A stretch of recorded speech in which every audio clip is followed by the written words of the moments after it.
అది అంటే వాళ్ళకి అదొక ఫీల్ ఉంది, ఆ ఫీల్ కొనసాగుతోంది ఇప్పటి వరకు అయితే. అంటే వైఎస్ఆర్ గారి నుంచే వచ్చింది అది, ఆయన చూసే వచ్చింది. వైఎస్ఆర్ కొడుగ్గా మొదట, అది ఇవాళ జగన్మోహన్ రెడ్డిగా, ఇవాళ జగన్మోహన్ రెడ్డి ఎందుకంటే తను ముఖ్యమంత్రిగా చేశాడు కదా ఈ పనులు.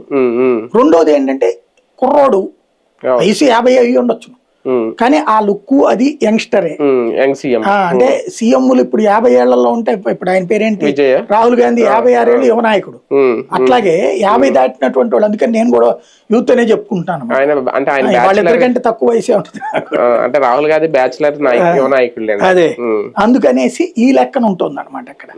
ఆ టైప్ లో ఉండే ఆదరణ అది, అది ఇక కల్టిక. అంటే ఇప్పుడు లోకేష్ వెళ్తే మన యోగాళానికి ఎట్లయితే జనం వచ్చారు, కాకపోతే ఇతనితో కంపేర్ చేస్తే కరెక్ట్ కాదు. 2 ఏళ్ల పరిపాలన చూసిన తర్వాత కూడా ఈ స్థాయి జనం రావడం ఒక రకంగా ప్రభుత్వానికి ఇది ఒక డేంజర్ బెల్ల. అట్లేమనుకోవడానికి లేదని సిద్ధం సభలకు వచ్చిన జనంతో మరి ఏమైనా గెలిచారా? ఇప్పుడు ఢిల్లీలో జరిగిపోయింది కాబట్టి ఏమైనా గెలిచేస్తారా? లేకపోతే రైతు ఉద్యమం 1 ఏడాది పాటు జరిగిందని ఏమైనా గెలిచేస్తారా? అదొక మూమెంట్ అంతే. సిద్ధం వాస్తవంగా చెప్పాలంటే తెలుగుదేశం, జనసేన, బీజేపీ సభల కంటే కూడా వైసీపీ సభలకి ఎక్కువ వచ్చారు జనం. వాడు కడుపు మండేది అదే కదా.